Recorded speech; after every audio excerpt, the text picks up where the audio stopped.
दोस्तों, एक बार फिर से आपका स्वागत है प्रजापति न्यूज में। सोचिए, अगर देश की सबसे सुरक्षित मानी जाने वाली जेल ही औरतों के लिए सबसे खतरनाक जगह बन जाए तो आप किस पर भरोसा करेंगे? तिहाड़ जेल नाम सुनते ही दिमाग में आता है लोहे के गेट, ऊंची दीवारें और वो कैदी जिन्हें समाज ने ठुकरा दिया है। लेकिन इस वीडियो में जो आप जानने जा रहे हैं वो आपको ये सोचने पर मजबूर कर देगा कि असली अपराधी सलाखों के पीछे हैं या उन सलाखों को चलाने वाले।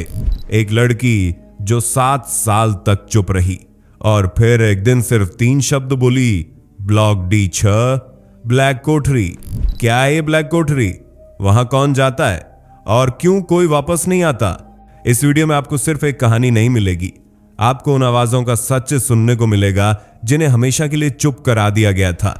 और मैं आपको एक वादा करता हूं, अगर आपने ये वीडियो पूरा देखा तो शायद आपके भीतर कुछ हमेशा के लिए बदल जाएगा, क्योंकि ये कहानी डराती नहीं, जगाती है।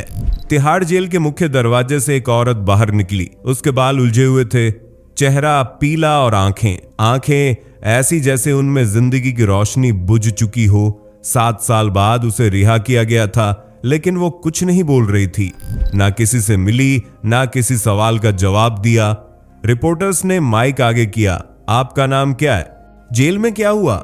लेकिन हर सवाल पर वही खामोशी। सिर्फ एक नाम उसने लिया, प्रेरणा कश्यप।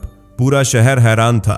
मीडिया के कैमरे उसकी चुप्पी पर टूट पड़े, लेकिन वो बस चुपचाप बैठी रही, जैसे उसकी आत्मा वहीं तिहाड़ की दीवारों में कहीं छूट गई हो।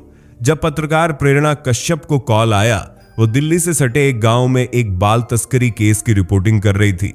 लेकिन उस औरत के नाम से कुछ था, कोई पुरानी फाइल, कोई भूली हुई रिपोर्ट, जैसे अतीत वापस बुला रहा हो। प्रेरणा ने तय कर लिया वो मिलने जाएगी, और जब वो दोनों आमने सामने बैठी, उस मौन औरत ने कांपते होंठों से सिर्फ 3 शब्द कहे, ब्लॉक D6, ब्लैक कोठरी। बस इतना ही। लेकिन यही 3 शब्द काफी थे इस देश के सबसे सुरक्षित माने जाने वाले जेल की एक ऐसी परत को खोलने के लिए जिसे आज तक किसी ने नहीं देखा था। तो दोस्तों, अगर आप सोचते हैं कि जेल सिर्फ अपराधियों के लिए होती है, तो ये कहानी आपकी सोच को हिलाकर रख देगी, क्योंकि तिहाड़ की दीवारों के पीछे एक ऐसा रहस्य है जो बाहर आ गया तो पूरा सिस्टम कांप उठेगा।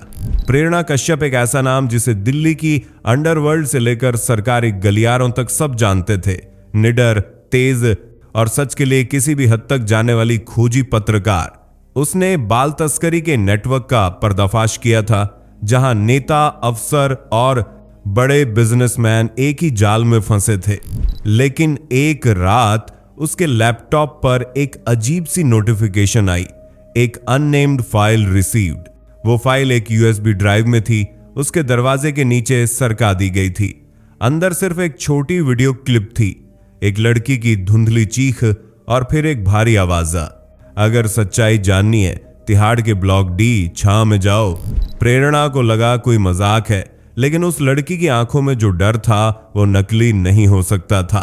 वो अगले दिन अपने पुराने स्रोतों से संपर्क में आई एक रिटायर्ड सुपरिटेंडेंट ने उसे साफ शब्दों में कहा, प्रेरणा, ब्लॉक D6 के बारे में जितना कम जानो उतना बेहतर है। वहां जो होता है वो रिपोर्ट नहीं होता, वो गायब हो जाता है। लेकिन प्रेरणा वो नहीं थी जो डर के पीछे हटे। उसने एक फैसला किया, ऐसा फैसला जिसे शायद कोई और पत्रकार नहीं करता। वो जेल के अंदर जाएगी बतौर कैदी। फर्जी केस, नकली डॉक्यूमेंट्स और एक छिपी योजना। सिर्फ कुछ करीबी लोगों को पता था कि वो कौन है, बाकी सबके लिए वो अब एक नई कैदी थी, नाम बदलकर राधिका शुक्ला। जब उसे हथकड़ी पहनाकर तिहाड़ के गेट पर लाया गया तो उसके दिल की धड़कनें तेज थीं, लेकिन आंखों में सिर्फ एक चीज थी, इरादा। क्योंकि इस बार उसकी स्टोरी सिर्फ रिपोर्ट नहीं थी, वो खुद स्टोरी बन गई थी। लोहे का गेट खुला और प्रेरणा की आंखों के सामने तिहाड़ जेल का वो चेहरा आया जो उसने सिर्फ फाइलों में पढ़ा था। ऊंची दीवारें, बिजली की तारें, बंदूक थामे सुरक्षाकर्मी और एक अजीब सी गंध, नमी, पसीना और सड़न की मिलीजुली बू जो इंसान के मन में उतर जाए। जेल के भीतर घुसते ही पहला आदेश मिला, सारे कपड़े उतारो। एक ठंडा अंधेरा कमरा, दीवारों पर सीलन, फर्श पर टूटी हुई ईंटें। 3 महिला कांस्टेबल और एक अधिकारी इंस्पेक्टर कमला रावत यहां इज्जत नहीं चलती, सिर्फ हुक्म चलता है, उसने कहा। और फिर चुपचाप निरीक्षण शुरू हुआ। हर इंच, हर दरार, हर शक। प्रेरणा को दीवार के पास खड़ा किया गया, झुकने को कहा गया। सवाल नहीं, बस आदेश। उसके मन में गूंज रही थी एक ही बात, क्या मैं सच में तैयार थी? जैसे ही वो बैरक नंबर 6 में पहुंची, एक और दुनिया ने उसका स्वागत किया। कोने में बैठी थी सिमरन दीदी, जिनके इशारे पर जेल में मोबाइल से लेकर मेवे तक बिकते थे। उनके चारों ओर खड़ी थीं छोटी छोटी लड़कियां, कुछ चुप, कुछ डरी हुई और कुछ टूटी हुई। फिर थी कमला रावत, वही इंस्पेक्टर जिसने फ्रिस्किंग के दौरान उसे बेइज्जत किया था। अब वो वार्डन से फाइलें छीन रही थी। ये लड़की अब मेरी निगरानी में रहेगी, उसने कहा।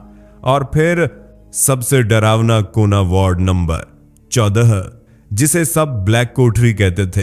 कोई उसके पास नहीं जाता था। रात में वहां से चीखें आती थीं, लेकिन सुबह सिर्फ सन्नाटा रहता था। एक बूढ़ी महिला कैदी ने धीरे से कहा, जिसने ब्लैक कोठरी का दरवाजा पार किया, वो फिर कभी किसी की आंखों में नहीं देख पाया। प्रेरणा ने महसूस किया, ये जेल नहीं है, ये नरक है, और उसकी हर परत में कोई राज दबाए। लेकिन अब वो लौट नहीं सकती थी, क्योंकि उसे सच जानना था, और शायद ये सच उसकी जान भी ले सकता था। प्रेरणा तिहाड़ में आए अभी मुश्किल से 5 दिन ही हुए थे जब उसने पहली बार शिल्पा को देखा। एक 17 साल की मासूम सी लड़की, जिसकी आंखों में अब भी दुनिया को देखने की मासूमियत बची थी।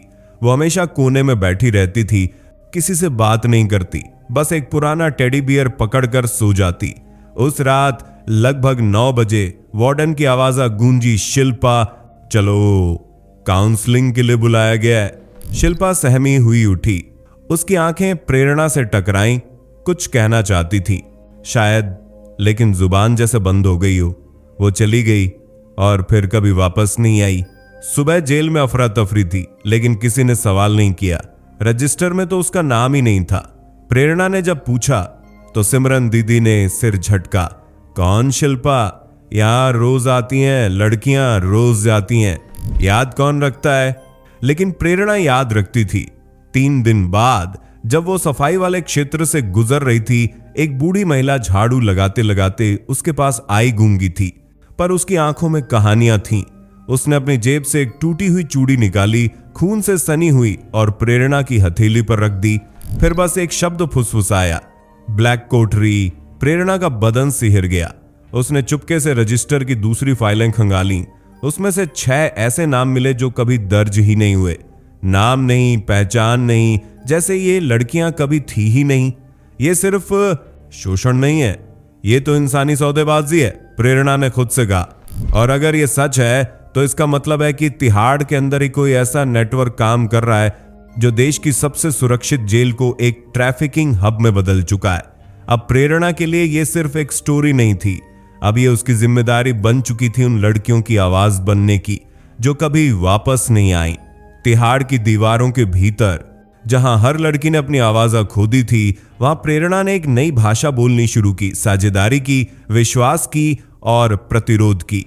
वो हर रोज बैरक की दूसरी औरतों से बातें करती, खासकर उन लड़कियों से जिनकी आंखों में डर तो था, लेकिन दिल में अब भी कुछ बचा हुआ था। नीला, फरजाना, चांदनी और सबसे अहम पूजा। पूजा वही लड़की जो रात के अंधेरे में अक्सर डर के मारे कांपती थी, लेकिन प्रेरणा की बातों पर ध्यान देती थी। प्रेरणा ने चोरी छिपे एक पेन रिकॉर्डर जेल में मंगवाया, जो देखने में तो बस एक सस्ती पेन जैसी लगती थी, लेकिन असल में वो उसकी पहली हथियार थी। हर रात जब सन्नाटा जेल की गलियों में उतरता, प्रेरणा धीरे धीरे सच्चाई को रिकॉर्ड करने लगती। सिमरन दीदी के फोन डील्स, कमला रावत की धमकियां और उन लड़कियों की फुसफुसाहटें जो कभी खुलकर रो नहीं पाई थीं। लेकिन सिर्फ रिकॉर्डिंग से बदलाव नहीं आता। उसने अगला कदम उठाया, अंदर से दुश्मनों को आपस में लड़ाना। प्रेरणा ने सिमरन दीदी के गुट में यह अफवाह फैलाई कि कमला रावत अब नए लोगों को ब्लैक कोठरी डील में उसके बिना शामिल कर रही है। दूसरी तरफ कमला को यह यकीन दिलाया कि सिमरन सीबीआई को सबूत देने की तैयारी में है। छोटे छोटे झगड़े, फाइलों की चोरी और इशारों में बदलती नजरों से बैरकों में तनाव बढ़ने लगा। और तभी एक रात जब पूजा को वार्ड नंबर 14 के पास ले जाया जा रहा था, प्रेरणा ने देखा दीवार के पीछे की ईंटें कुछ ज्यादा ही ढीली थीं। उसने धीरे से धक्का दिया। और खुल गया एक गुप्त रास्ता, सांपों से भरा संकरा सुरंग जो जेल के भीतर से एक पुराने बंद पड़े प्राइवेट अस्पताल की बेसमेंट तक जाता था। यही रास्ता है लड़कियों को बाहर ले जाने का। अब उसके पास सिर्फ कहानियां नहीं थीं, अब उसके पास था सबूत और रास्ता। एक बगावत की नींव अब रखी जा चुकी थी। रात का तीसरा पहर था। जेल में सन्नाटा था, लेकिन प्रेरणा की सांसें तेज थीं। पूजा ने उसे बताया था आज ब्लैक कोठरी फिर से खुलेगी। प्रेरणा ने वही सुरंग पकड़ी जो वार्ड 14 के पीछे जाकर खुलती थी और वो पहुंच गई उस दरवाजे के सामने जो आज तक उसके लिए सिर्फ एक रहस्य था। ब्लैक कोठरी। दरवाजा ढकेला और सामने जो था वो इंसानियत के सबसे घिनौने चेहरे जैसा लगा। छत पर लगे सीसीटीवी कैमरे हर कोने को कवर करते हुए, एक मेज जिस पर दर्जनों इंजेक्शन पड़े थे, कुछ पर मिडाजोलैम लिखा था यानी रेप ड्रग्स, एक कोने में फटे हुए कपड़े जिनमें शिल्पा की वही गुलाबी टॉप भी थी जो उसने काउंसलिंग के दिन पहनी थी, और फिर दीवार पर एक स्क्रीन थी। Live feed. बाहर की दुनिया से जुड़े वीआईपी कमरे से उधर बैठे थे कुछ सूट बूट वाले लोग। उनकी आंखों में कोई पछतावा नहीं था। वो देख रहे थे जैसे किसी शो का लाइव प्रसारण चल रहा हो। प्रेरणा के हाथ कांप रहे थे, लेकिन उसने कैमरे को ऑन किया, हर फ्रेम रिकॉर्ड किया। अब या तो ये दुनिया देखेगी या मैं यहां मर जाऊंगी, उसने खुद से कहा। लेकिन जैसे ही वो मुड़ी, इंस्पेक्टर कमला रावत सामने खड़ी थी। बहुत शौक है ना हीरो बनने का। इसके बाद बस चीखें थीं और अंधेरा। प्रेरणा को बांध दिया गया, उसके चेहरे पर पानी फेंका गया, बाल खींचे गए और पेट पर लातें मारी गईं। कमला ने कहा अब तुझसे कोई कहानी नहीं निकलेगी, सिर्फ सिसकियां। लेकिन प्रेरणा टूटने के लिए नहीं आई थी। उसके होंठों से खून निकल रहा था, लेकिन दिल में एक ही बात थी, मैंने सच देख लिया है, अब इसे दुनिया तक पहुंचाना ही होगा। कमला रावत ने सोचा था कि प्रेरणा अब टूटी हुई है, लेकिन असली चोटें उसके जिस्म पर नहीं थीं, उसकी हिम्मत पर थीं, और वो अब भी जिंदा थी। उसी रात जब उसे बेहोशी की हालत में ब्लैक कोठरी में फेंका गया, एक परछाई दरवाजे के पास आई। जूनियर वार्डन अंशु, वो लड़की जो जेल में चुपचाप ड्यूटी करती थी। किसी को नहीं पता था कि उसकी छोटी बहन श्रद्धा भी 3 साल पहले इसी जेल से गायब हुई थी और उसे कभी ढूंढा नहीं गया। उसने प्रेरणा के जख्मों पर मरहम लगाया और उसके कपड़ों में छुपाया गया पेन रिकॉर्डर बाहर निकालकर अपने चचेरे भाई एक लोकल न्यूज चैनल एडिटर को भेज दिया। अब खेल खत्म होगा, प्रेरणा ने कहा। सुबह होने से पहले आग लग चुकी थी। प्रेरणा, अंशु और पूजा ने मिलकर सिमरन दीदी के गुट से बात की। जब उन्हें दिखाया गया कि वाईपी लोग उनकी बहनों बेटियों को देखकर पैसे उड़ा रहे हैं, तो कुछ ने पहली बार हथियार उठाए। ताले टूटे, दरवाजे खुले, सायरन चीखा। कैदियों ने चिल्ला चिल्लाकर अपनी कहानियां सुनानी शुरू की। कमला और उसके गार्ड्स ने रोकने की कोशिश की, लेकिन अब बहुत देर हो रहा चुकी थी। 6:30 AM दिल्ली में तेजी से फैल रही एक news breaking headline exclusive, Tihar black cell exposed. CBI की गाड़ियां जेल के बाहर खड़ी थीं। अंदर घुसे अफसरों ने वो देखा जो शायद उन्होंने भी कभी नहीं सोचा था। ब्लैक कोठरी की दीवारों में लगे कैमरे, ड्रग्स के पैकेट और फाइलें जिनमें दर्ज थे गायब हुए नाम। प्रेरणा जेल के बीचों बीच खड़ी थी, लहूलुहान, लेकिन उसकी आंखों में चमक थी। अब यह आवाज दबेगी नहीं। पूरे देश ने देखा पहली बार कोई कैदी नहीं, एक क्रांतिकारी तिहाड़ की दीवारों को हिला रहा था। तिहाड़ की दीवारों ने वो चीखें सुनी थीं जो अदालतों तक नहीं पहुंची, लेकिन अब वो चीखें देश की संसद में गूंज रही थीं। सीबीआई की छानबीन में जो सामने आया उसने पूरे सिस्टम की नींव हिला दी। इंस्पेक्टर कमला रावत को आजीवन कारावास, सिमरन दीदी और उसके नेटवर्क को मानव तस्करी और रेप में दोषी, वार्ड 14 यानी ब्लैक कोठरी को हमेशा के लिए बंद कर दिया गया। तिहाड़ में महिला सुरक्षा एक्ट लागू किया गया। अब कोई तलाशी बिना कैमरे के नहीं होगी और हर नए कैदी को मानसिक स्वास्थ्य की काउंसलिंग दी जाएगी। लेकिन कहानी यहीं खत्म नहीं हुई।